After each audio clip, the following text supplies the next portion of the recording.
Muli na namang nag-rank game si Zenjiro at dito may gustong umagaw ng jungle role sa kanya.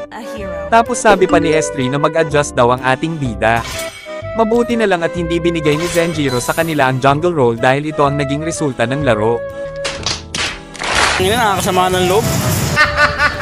Kaya nag-show na si Zenjiro ng funny. Nag-adjust tuloy si S5 mag-cloud daw siya. Hindi naman papatalo ang tropa nating si S2 kaya nag-show din ito. Maso na ako, gago!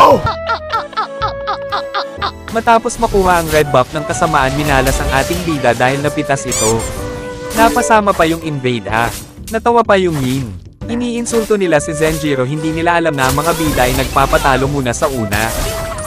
Pwede na! Kahit tinatawanan nila ito dinalawan pa rin ni Zenjiro at top lane at doon na shutdown niya si Pacquiao. Matapos sa top lane sa bot lane naman nagtungo si Zenjiro. Para masigurado ang tagumpay sinunod naman niya ang mid lane.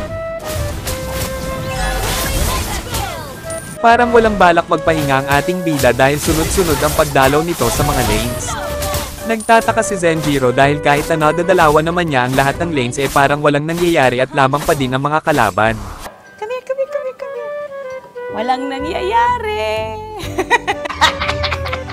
Makikita na panay ang TP nung Bombay kaya pinagtupan ito ni Zenjiro. Kaya may pagkakataon na si Claude bumawi ng TP kay Bombay. Pati yung kampi nitong Sirena inasar din yung Bombay. Gago! Wala tuloy nagawa yung Bombay kundi tumawa na lang din.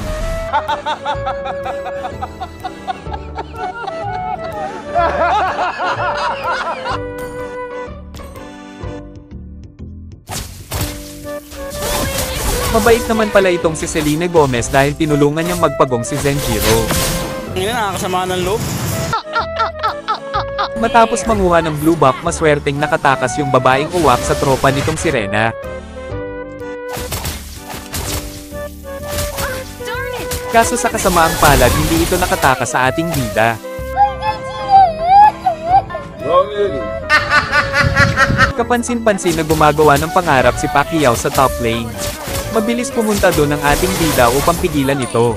Pigilan itong huminga.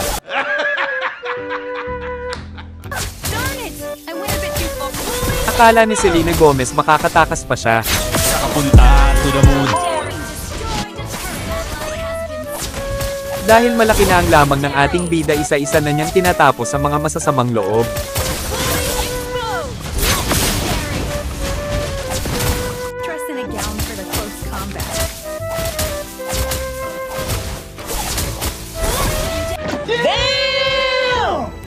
Ang galing! Ang galing! May masamang balak ang mga kalaban kay Centaur at dahil walang blue buff si Zenjiro naghintay ito ng tamang pagkakataon bago ito sumalakay.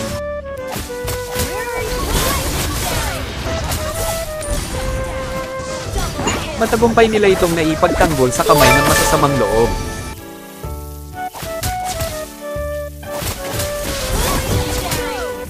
Makikita na hindi pa nanghihinaan ng loob ang mga kalaban.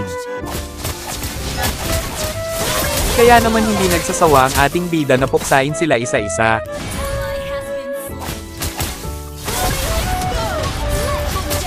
Gusto sana ni Zenjiro mag-freestyle kill kaso mali-mali ang cable nito pero mas mali yung ginawa ng tropa nitong Sirena.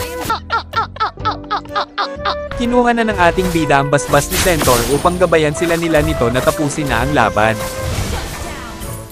At sa wakas narinig ng muli ni Zenjiro ang tunog ng shoutout nga pala sa mga laging nagse-share ng mga video natin. Shoutout sa iyo Charlie Pascual. Shoutout sa iyo Chess Dump. Shoutout sa iyo Dwayne Reed Errol. Shoutout sa iyo JB Labajo. Shoutout sa iyo John Luis. Shoutout sa iyo John Paul Maranga. Shoutout sa iyo Ken Sly Reyes. Shoutout sa iyo Mario Osila Aguilon. Shoutout sa iyo Mark Papaya. Shoutout sa iyo Mel John Anicentes Jacinto. Shoutout sa iyo Renz Ampunin. Shoutout sa iyo Samuel Dahay. At shoutout sa iyo Lucas Gabriel Ong. Maraming salamat sa pagsuporta sa ating bida.